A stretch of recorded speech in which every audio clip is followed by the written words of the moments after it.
Good morning guys. Ngayon po, Good morning guys. gagawa po ulit tayo ng aking pagkain ulit sa maghapon.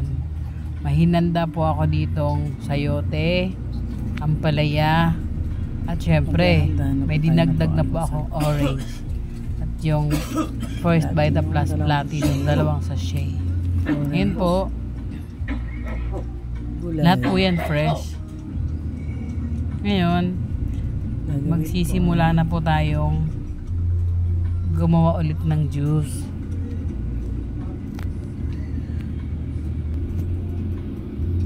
Orange muna. Ampalaya. Yung sayote po na yung mga 4 piraso. Maghapon na yan eh. Ngayon mag-blender na po tayo.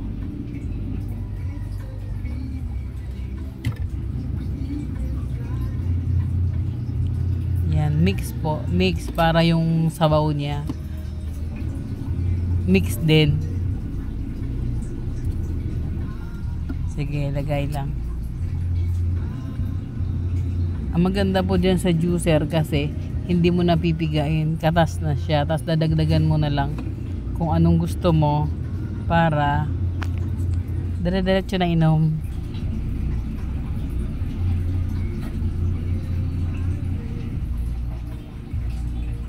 Yan. Yan po yung mga gulay ko na yan. Bali 2 weeks po na ganun yung gagawin ko. Umaga, tanghali, gabi. Tapos yun pong mga gulay, pwede ka na bukasan, dadagdagan mo na naman ng ibang, kung ayaw mo ng 10 lang, pwede mo ng 4, depende po kung ano gusto. Carrots, beetroot, kung ano gusto nyo. Pero yan po kasi, maganda po kasi yan. Kasi yung ampalaya, mapait po yan. Tapos yung katas ng First Vita Plus na matamis, yun po yung kapatay sa cancer cell. Sa buong katawan po ang cancer na meron. Ako po kasi gusto ko lang po yan.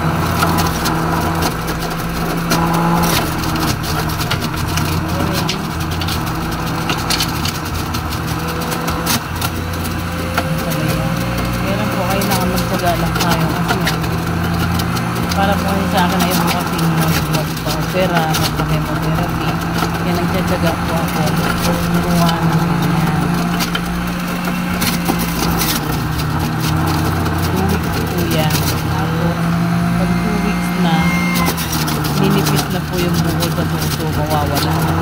Hindi naman totaling marutunaw pero mababawasan po.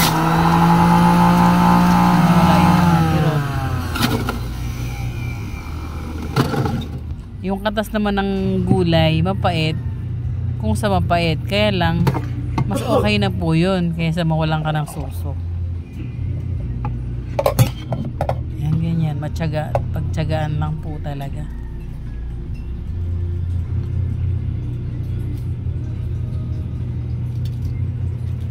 Tatanggalan po na ng buto.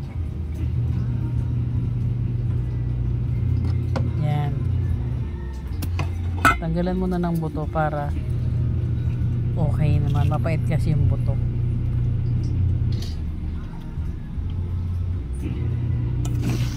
Pag gumagawa po kasi ng juice na ganyan, kailangan mo may extra kang panahon para dyan.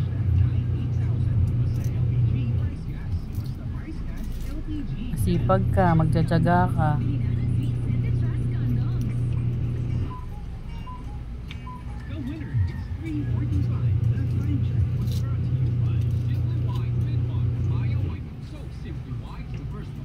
Sige, tanggal ng buto. Tatanggalan ng buto. Tatanggalan din ng balat.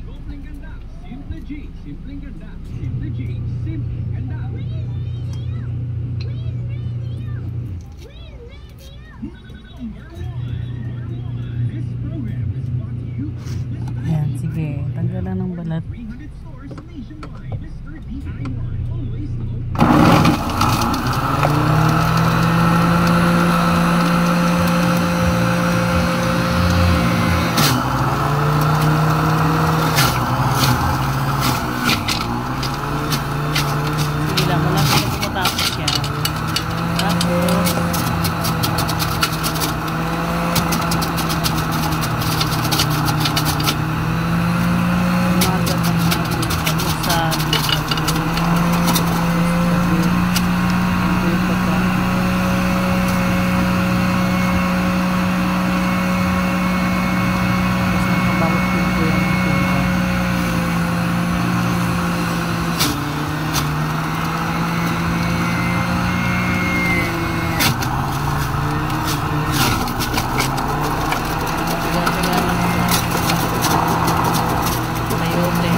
Pagsama-samahin ko na po yan. Tapos, ilalagay ko na po dyan yung First Vita Plus Platinum. Guyabano flavor po yan. Yung Vita Plus po kasi all natural po yan.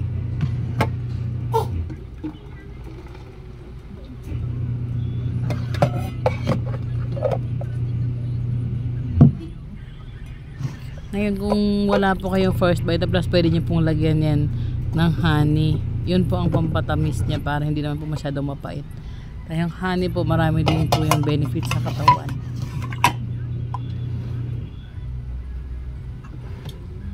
Pagkatapos po yan, yan naman po, pag umiinom po niyan, para po sa akin, naramdaman ko po, normal naman po lahat. Yun nga lang pag yung tanghali na nakakaramdam ka na ng gutom, siyempre sa pagod sa trabaho nakakaramdam ka na ng gutom, pero sabi ko nga po, kung ano yung merong hilaw na pwedeng kainin, o gulay, kung ano yung po pwede, kain po tayo. Tapos ganyan lang, yan, 2 sachet na platinum, magaling po dyan, mabisa po para sa akin. Nakakatulong po yan. Yan. Yan na po yan. 1 baso lang ang iniinom ko. Tapos pag ako nagutom na ulit, inom po ako ulit. Ang ginagawa ko po dyan, nilalagay ko po sa ref. Para fresh pa din siya. Pero siyempre, di na pwedeng abutin ng kinabukasan po yan.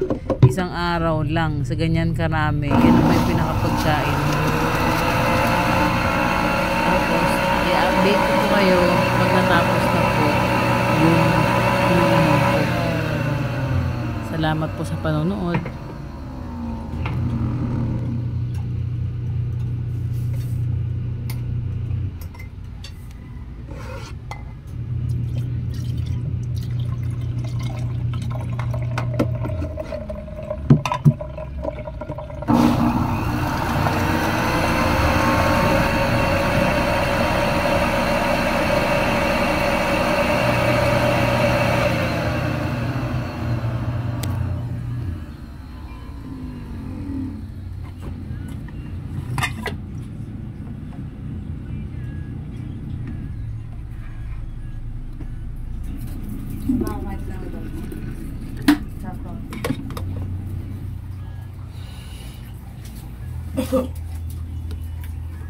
Ready na po na yung pang-almusal ko. Sarap po yan. Sarap sobra.